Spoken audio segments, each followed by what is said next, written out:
But Matthew didn't know what to say. The boy was taller than Matthew was. "You can say it," said the skateboarder. "Say what?" Matthew wondered aloud. "I'm on my way to a friend's. Do you want to come?" "Is he a skater like you?" "She?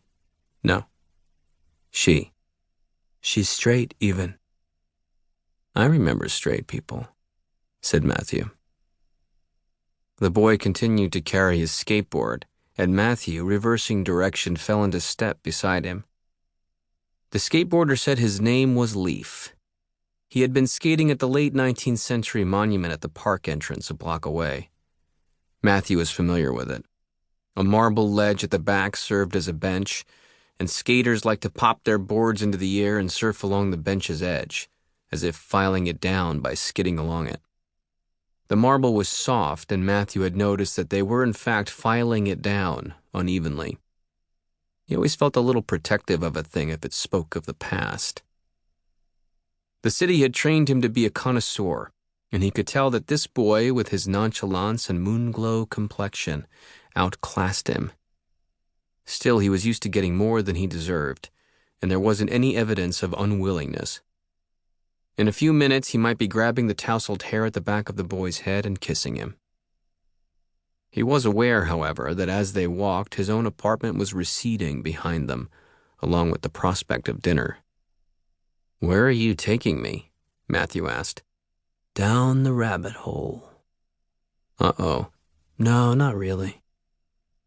"Drink me, I hope," Matthew hinted. "Subtle." "I mean, drink you, as it were," Matthew clarified. "That you're a tall drink of water, or whatever." "As it were," the young man echoed. "Not that that's any more subtle," Matthew admitted. He didn't believe in dignity, at least not where the pursuit of boys was concerned. The skateboarder, for his part, accepted the compliment without acknowledgement, and Matthew realized that he knew he wanted the boy without knowing yet whether he liked him. The boy might be stringing Matthew along merely for the pleasure of manifesting the power of his own beauty. "You're sweet," the boy offered. "No, I'm not," Matthew replied. In pickups, there were always small frustrations and disappointments, such as delay, that one had to decide what to do with. If they added up too quickly, one could decide to set against them not only the pleasure that, if all went well, one was about to have, but also the revenge of never seeing the man again afterward.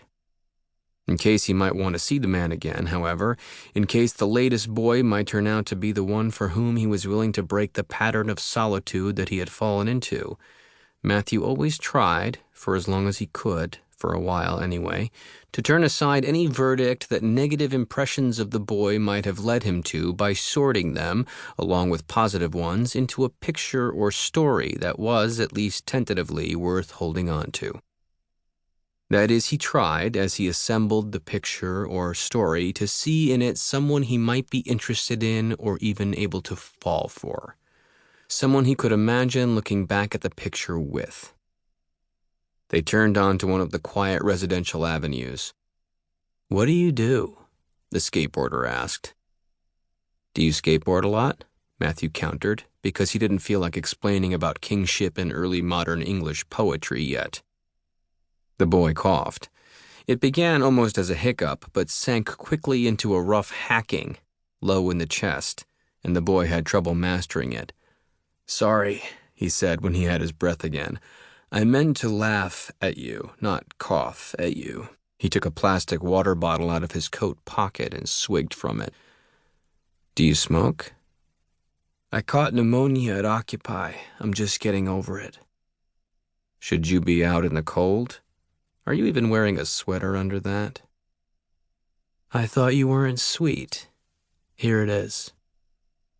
They had come to one of the stolid corner lot apartment buildings, pre-war, gray stone with elegant cornices that were still just a little too large for the rich to convert to single-family residences and persisted, therefore, as refuges for young strivers.